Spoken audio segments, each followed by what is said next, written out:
A continuación voy a trabajar en esta ponencia un texto llamado El Perseguidor de Julio Cortázar. La ponencia se titula Sentirse en muerte, sensación del artista. Recordemos que en este relato el biógrafo se llama Bruno y el músico de jazz es Johnny Carter. Sentirse en muerte, sensación del artista. Maurice Merleau-Ponty, en su libro El ojo y el espíritu, comienza con un epígrafe de Joaquín Gasquet, que a mi parecer sintetiza esta ponencia.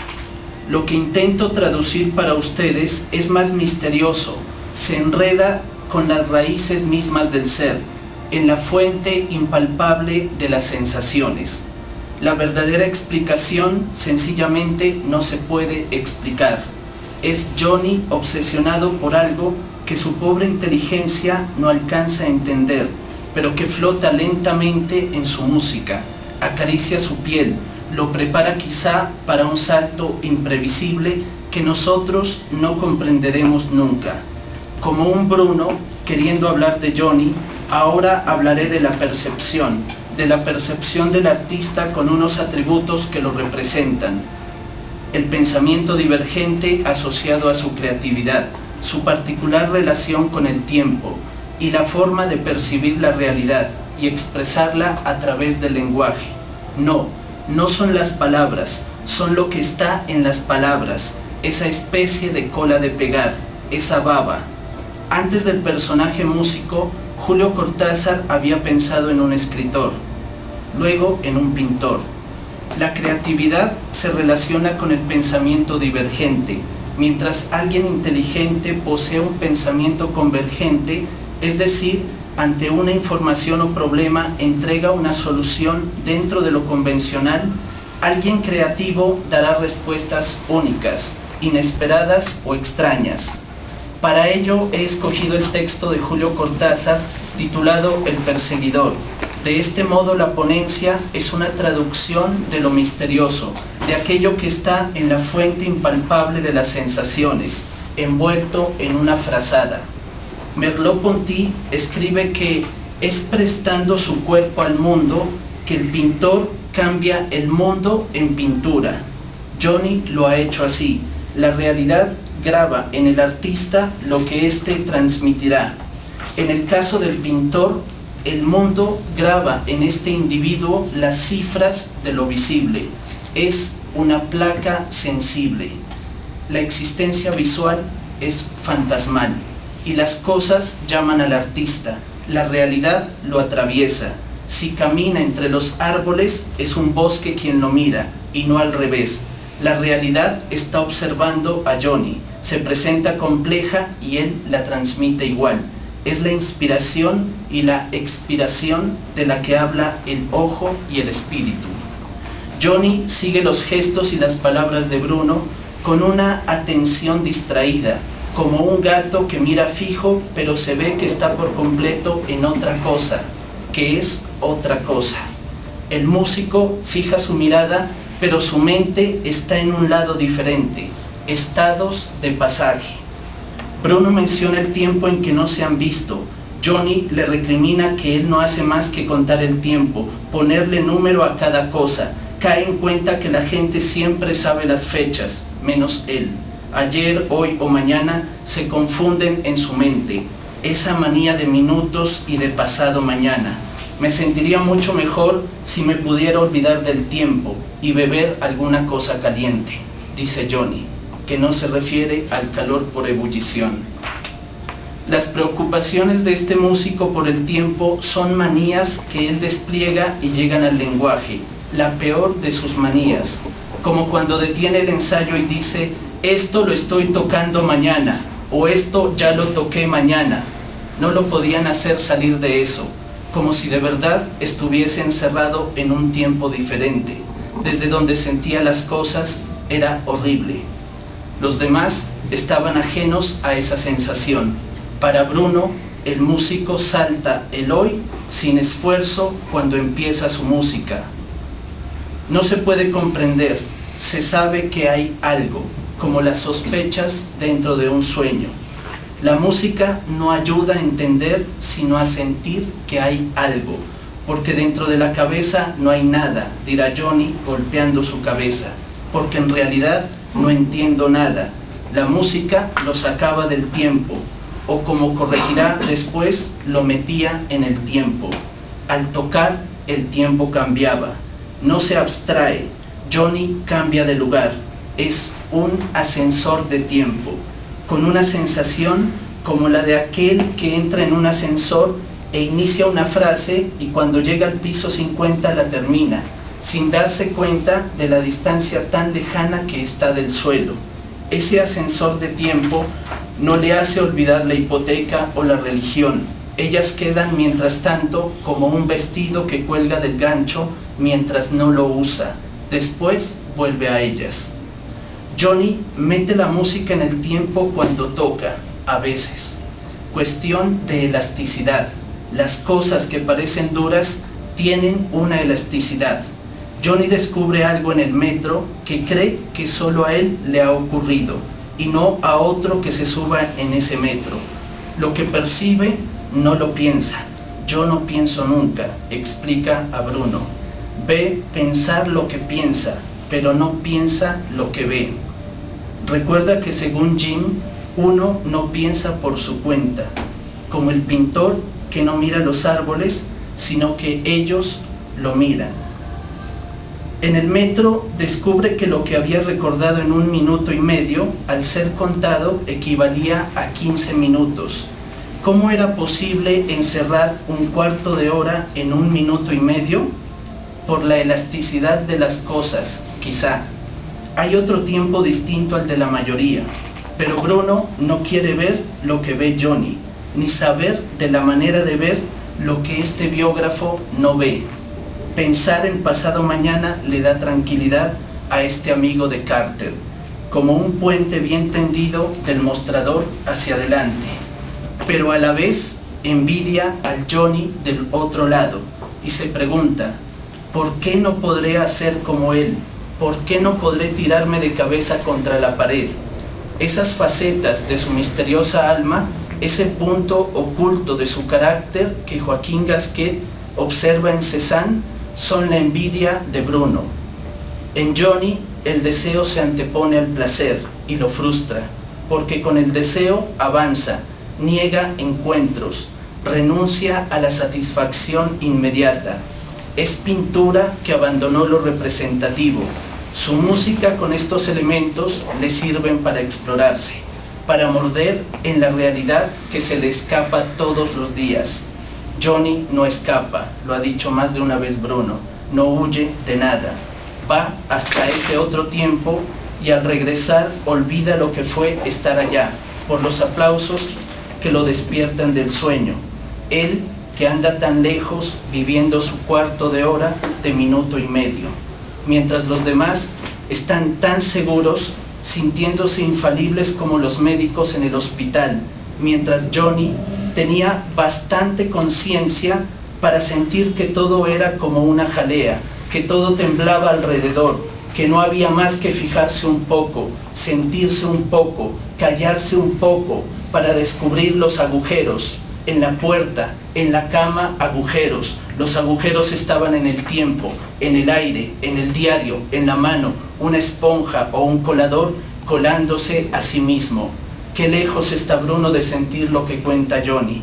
¿Cómo es posible quedar tan tranquilo después de haber cortado un pedazo de pan con un cuchillo? El pan puede estar ahí, sobre la mesa, pero si se lo agarra, se lo toca, algo cambia. El pan está fuera de mí, pero lo toco con los dedos. Lo siento, siento que eso es el mundo, pero si yo puedo tocarlo y sentirlo, entonces no se puede decir realmente que sea otra cosa. ¿O tú crees que se puede decir? Pregunta el músico a su biógrafo. Nuestra relación con las cosas no es una relación distante. Cada una de ellas habla a nuestro cuerpo y nuestra vida. Se corta el pan con un cuchillo y no pasa nada. Eso es lo terrible para Johnny, que no pase nada. En cambio, en el sueño de Oliveira, el cuchillo hace llorar al pan, y Etienne recuerda el sueño que tuvo su sobrino cuando visitó la luna, donde había un pan y un corazón. Bruno se inquieta y se pregunta cómo traerlo a la realidad. Se pregunta, por lo menos le da asco la palabra realidad. Johnny tiene razón, la realidad no puede ser esto. Pero Bruno se detiene después de justificarlo y dice que no se le puede seguir la corriente a Johnny, porque vamos a acabar todos locos. Pobre Johnny, tan fuera de la realidad. Él es también la ansiedad que busca salida en esa improvisación llena de huidas en todas direcciones, de interrogación, de manoteo desesperado. Es la capacidad intuitiva. Explicar lo que percibe el artista es delicado.